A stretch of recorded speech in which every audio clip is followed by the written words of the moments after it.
So the mechanical part was definitely very interesting to me, and I'm pretty happy with that choice. Now having friends in both electrical and chemical, I find that I would have enjoyed mechanical more than either of them.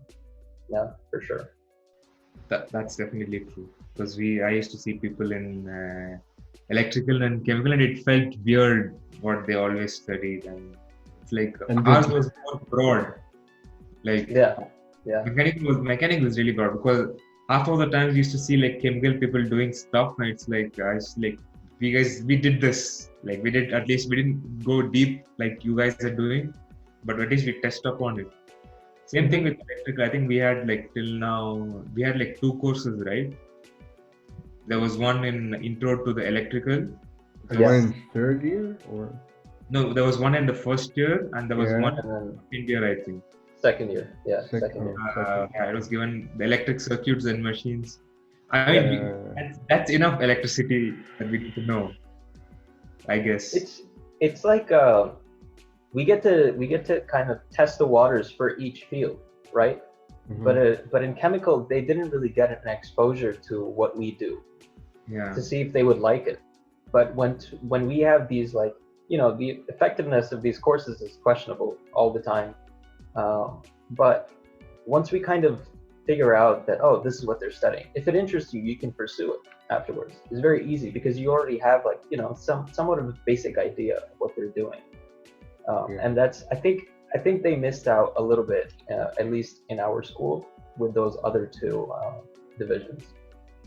yeah. It's true because if one suppose you do the bachelors in mechanical, you can do masters in mechanical, you can do masters in automotive, you can do in so, like materials, you can do in aerospace, like electric Fluids, power. thermo, Yeah, everywhere. Anything.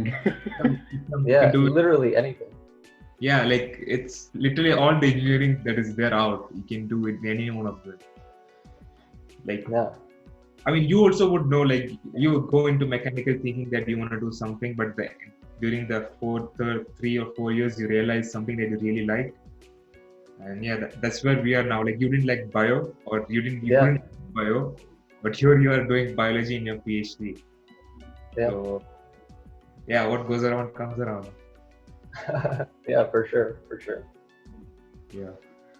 When you first graduate, like before you graduated, did you actually think about what you were going to do next? Was it on your mind, or did you graduate and then you just ask yourself, what do I do So now? after undergrad, Yeah, before like you graduate or after? I had an idea of what I wanted to do, which was basically biotechnology. Like I really wanted whatever I did. So the blanket was biotechnology. I didn't want to go into any other field in particular. I did want to kind of go into automotive because I was part of the racing team, Mhm. and that was really interesting stuff. But my main focus was biotechnology. I wasn't too particular about whether I wanted to do higher studies or I wanted to get into work right away. It just worked out that every job I applied to was not successful. So, Okay. yeah, maybe I'm pretty sure they require a little more specific experience when you apply to that kind of thing in the biofield.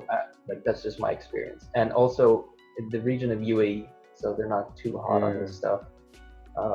Maybe people in America would like have a better time, from what I've heard, right?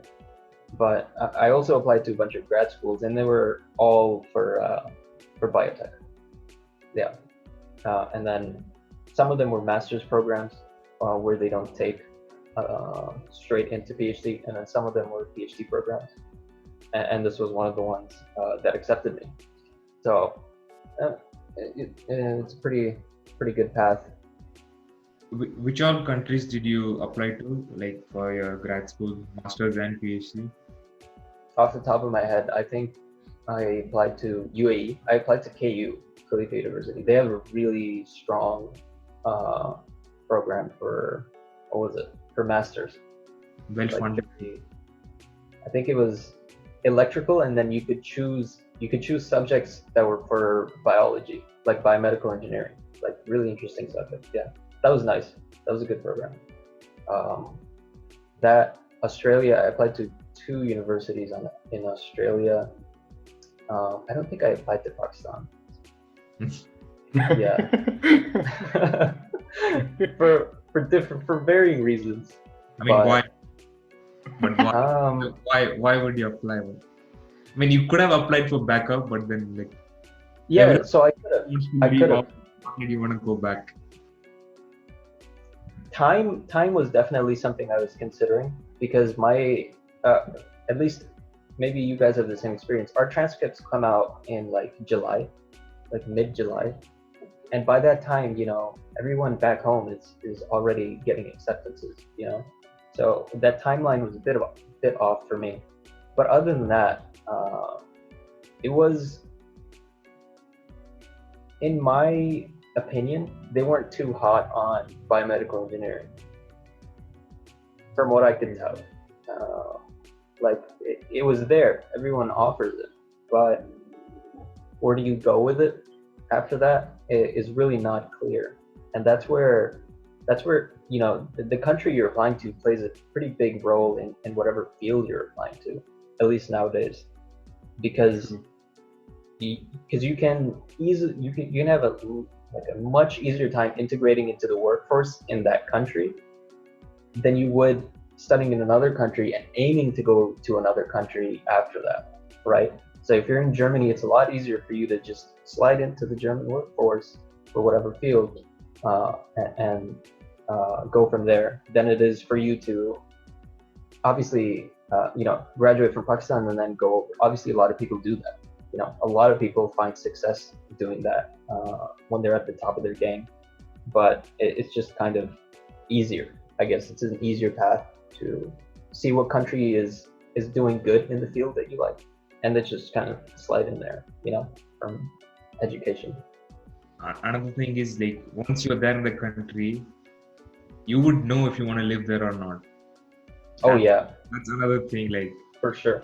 I mean, like someone always, like I used to always say it, like, when you're on one side, the other side always looks greener. So once you get there, you'll know, like, no, that place was better. So it's always better to, like, at least visit or like get to know the country or like the people over there, and then figure stuff out. Okay, it's good. And even like Singapore, like, it can, even if it does not have something really in your field, it is a really good launch point, because it's in a really strategic position and it's well known in that region and throughout the world, the university at least. Yeah. So this place is pretty good for Asia. At least the Asian market, it's very good, which might, be beneficial for where I want to end up long term. Mm-hmm. Definitely. And where is that? Well, I would like to stay in this region. Okay. Just personally, So you don't know. know which country, but it's that region. Yeah. Just Asia in general. Just right now, that's how I feel. But maybe 4 years from now, I'm already, trying to book for the other side. It's weird because I feel the same thing. Like, and I felt that in, I think, 4th year or 3rd year. Like, I was like, the future is not going to be in Europe or America. No, it's going to be in India or China. And like, I don't know. Like, that's what I felt, and I still feel it. I still feel I'm gonna graduate, work for a couple of years, and go to India. I don't know why. Like, I seriously don't know why. I still feel it. Maybe some Indians would not agree. Yeah, it's good market, right? It's really good place. It depends on what you want to go there and do. Like, I mean, if it's good if you have like a degree, or like if you've lived in the Europe, or if you have a business there and you want to do stuff in India, then it makes sense.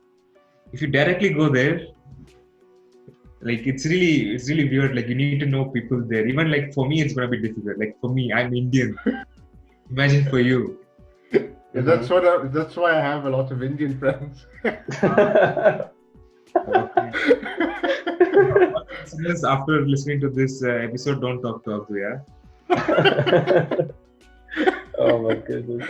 I mean, it's good. Like, I mean, that's what it's predicted, right? Like, in a certain years, it's gonna be a couple of Asian countries which are gonna be leading the world economy, not the US.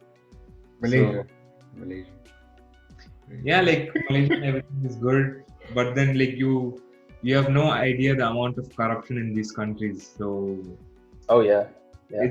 it's a hell lot of corruption. Even in like A lot. everything nice in China, but I've spoken to Chinese people and like their country is equivalently corrupted to India and like countries like Pakistan or South Oh Asia.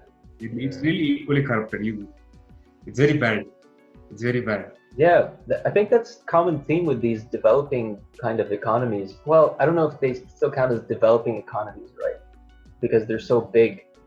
Because there's like 1 billion people in India, there's like 1 billion people in China, and that sheer number of people just generates so much money. But maybe that infrastructure as a whole is still kind of developing, and they value interpersonal relationships more than they do merit or skill only, right? So if I know someone that's less skilled, I would pick them over someone I don't know that is very skilled, just because I know them and it would be easier for me to talk to them, get some work out of them, that kind of thing. But it would be interesting to see where it ends up, maybe like 10, 20 years from now. So how do you know that? Did you experience that, or did you study a course about like how cultures behave in different like nations or countries? No, man, I'm not educated, so don't take my word for it. It's just personal experience. Mm. Just Because personal because what you said is true actually. Like when you look at UAE, China, like not Japan, India, for example. Like the first thing you do is you go and meet a person, you get a gift, you get a whatever, you meet them one more time, 2, 3, 4 times, and then you're like, oh, so what do you think about that business proposal? Mhm. And that's when you do business. Whereas in like US or Europe, you just make a phone call. You're like, hi, my name is X, and I'm working in 3D printing. I know how to do, I don't know, like design 3D printers or design new material. I published 5 papers. Would you like to meet for lunch or for coffee? And Yep. they're like, yeah, next week I'm free on a Monday. Let's talk. And that's Yeah. it. Like, so, yeah. It depends on how you want to do work, or not how you want to do work. Because for me, I find it similar. Like, I find both ways are pretty similar. It's just different. Like, because at the end, you're going to do business with them. It's just a different way of how you're going to do it. Yeah, the way you get there, right? Mhm. Is very, like the example you gave is like spot on. That's just how you approach integrating into a business, right? Whereas somewhere else you would be like, here are my credentials, and people would be like, oh, 5 stars, Yeah. okay, we'll just take him. Exactly. Yeah. And I don't know which system is better because they both flourish. So yeah. I think it depends on the people. So understanding of the people, the culture, how they were brought up. Mm-hmm. Yeah. Yeah, there's a lot that goes into it, definitely. Mm-hmm. Yeah. So, how was your how is life as a doctoral student? Like, how did you go about applying for it? So it's a lot of like your experience of how did you approach your supervisor and etc. Like, what documents did you prepare? Something like that along those lines, if you can share. Yeah, definitely. So my application process for NTU was pretty straightforward. Yeah, these guys don't mess around. I think Japan and Korea have very similar systems as well, where you have to have everything lined up, and then you just in one go you fill in your applications online, and you keep uploading your files and your scores. So I had to take GRE and IELTS, basically any English proficiency. So GRE, IELTS, my transcript, like final transcript, references lined up, uh, not with me, but like email sent to the references, and then they upload right away. Um, yeah, and then specifically for PhD, the difference was you can either contact a professor beforehand, which I'm not very good at, so I didn't do. But there was the option that you can just apply and then get placed. And in my case, a professor contacted me once I had submitted my application. And I think, yeah, so maybe here's the detail. When I was submitting my application, I had to put in my thesis, what I wrote for bachelor's, and my plan, where I want to go for research in the future. So I think they probably use that as a guide for when they're screening your application, or when professors are kind of looking at potential candidates. They probably look at that stuff. Yeah, so I definitely had to upload that, and I had to upload kind of maybe like a summary of what I have done in the research arena, which is not a lot, but and then what I want to do, and then obviously my thesis, right? So what I had done, just for context, what I had done was ultrasound, intravenous ultrasound. I researched that in bachelor's, and now I'm doing optics, or more specifically spectroscopy. Very not too far-fetched. They're both very interesting fields within biomedical engineering. But yeah, that was my application process. Maybe for Japan and Korea, when I was applying there, I had to write a lot more about maybe my motivations. It was more writing heavy, is something I noticed. These guys weren't as writing heavy. I don't know if that's a good thing or a bad thing, and what they use it to assess. But yeah, that's definitely one thing I noticed over there. Other things were pretty similar as far as I can remember. Yeah. I think Korea did not allow direct PhD, if I recall correctly. I don't know if that's still the case, but I don't think they did. Yeah. Yeah. That's nice, and I think maybe Singapore was the good option, because I think it'll be easier for you to get adjusted compared to Japan. And Korea. Japan is harder. Korea would have been a bit easier, I guess, because from what I've heard, it's very difficult to get adjusted in the Japanese environment. Japan's like Germany when it comes to culture. Very similar. Like they probably would know English, but they'll probably want you to learn Japanese and become a Japanese. Mm-hmm. You can never be Japanese. You can just look at you and be like, you're not Japanese. Whatever. Yeah. You can come close. Like, I don't know if you heard that example before, but like if a German company or a Japanese company work in a different country, they're not gonna try to be like similar to, like, adjust to the culture in that country. They're gonna be like, we're Japanese, we're gonna work like Japanese here. You like it, you don't. Okay, so they bring their culture through. Yeah, that's double standards. I mean, you want the other people to come to your country and be like you, but you don't want to go to another country and be like them. Not in the sense that they're not receptive. They're very nice to foreigners. A lot of Asian countries are very nice, very receptive to foreigners. Korea, Japan, Singapore. I don't know how receptive the Germans are to foreigners. Really nice. Because really nice. Yeah. So these countries are really receptive. No, I'm being sarcastic. So. Oh. No. So. Okay. Like what they like, how they react, or like how they treat you. It's it depends on people and places. So in some parts of Germany, they're gonna be like very cold towards you. They're not gonna like try and help you. And if you try and speak in English, they're gonna be like, huh? Even if they speak English, because I don't know. I don't know what it is, but they're very proud about their language, culture, etc. But I don't get it. Mm. So so it's a funny thing, but like it's very hard to have a German friend. Even Germans don't have German friends. Do they have any friends? That's the question. They have drinking friends. That's not friends. That's like buddy, like drinking buddy. Yeah, exactly. Yeah. I guess it varies from individual to individual, right? In If some you way, but maybe that, yeah.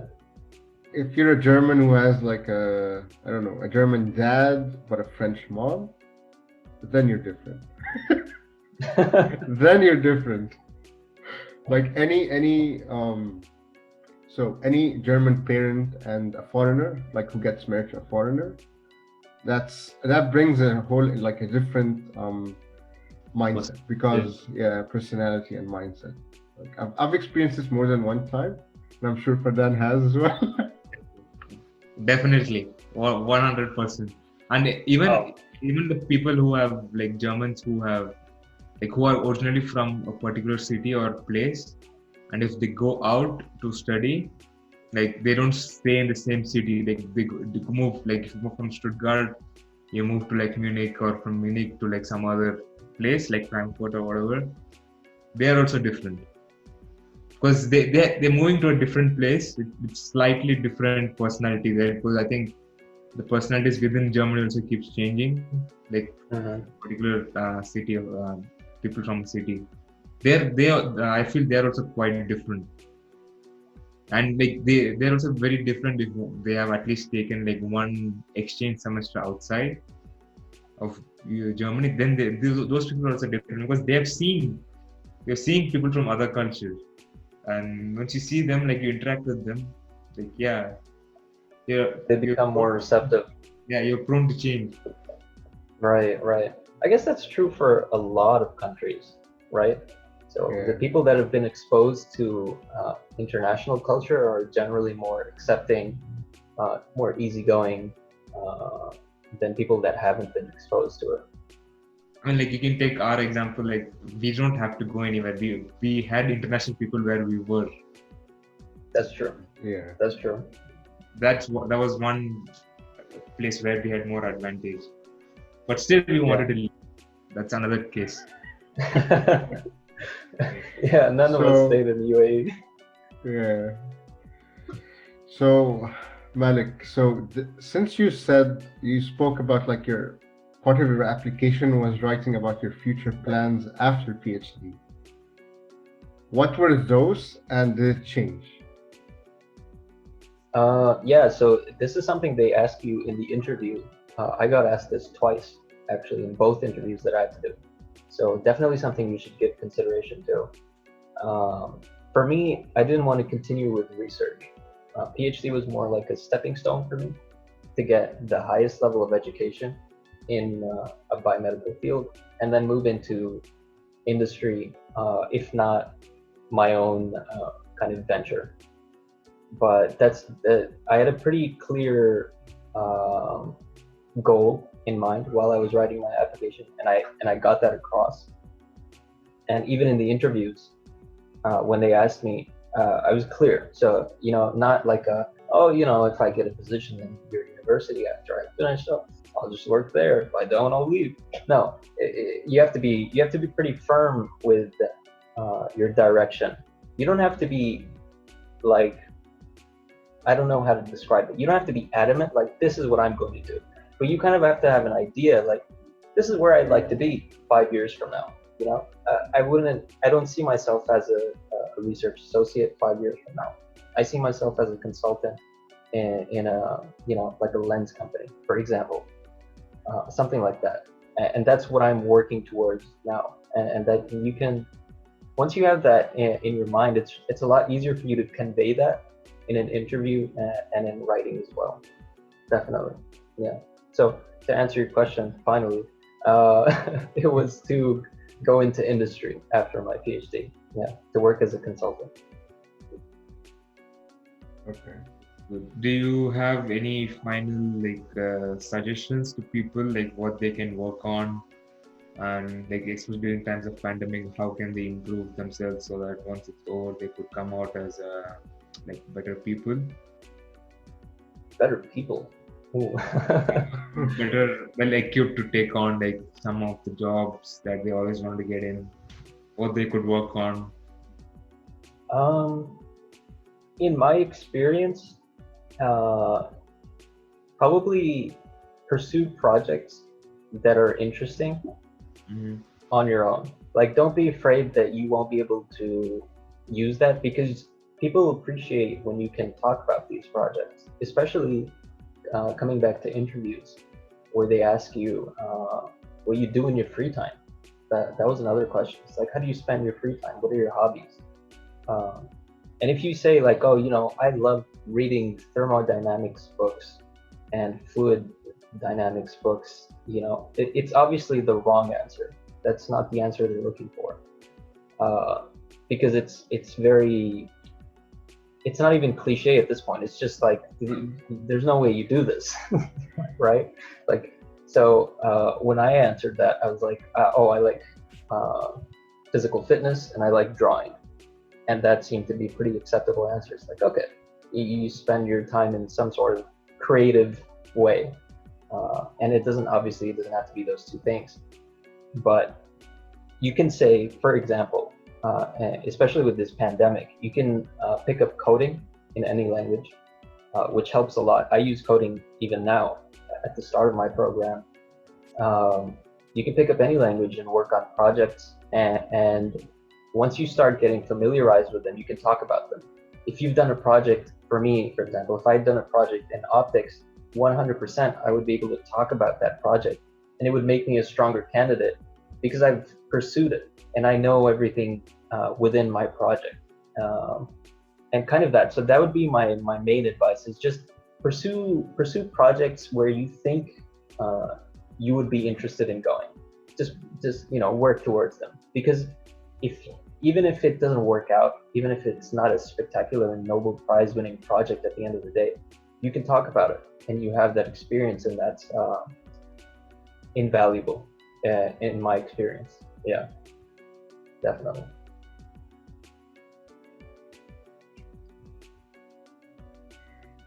So I think we're going to conclude the interview or episode for today. Thank you very much, Malik, for being here with us. Thank you for having me. Really interesting talk. See you guys then. Tune in for our next episode. Yeah.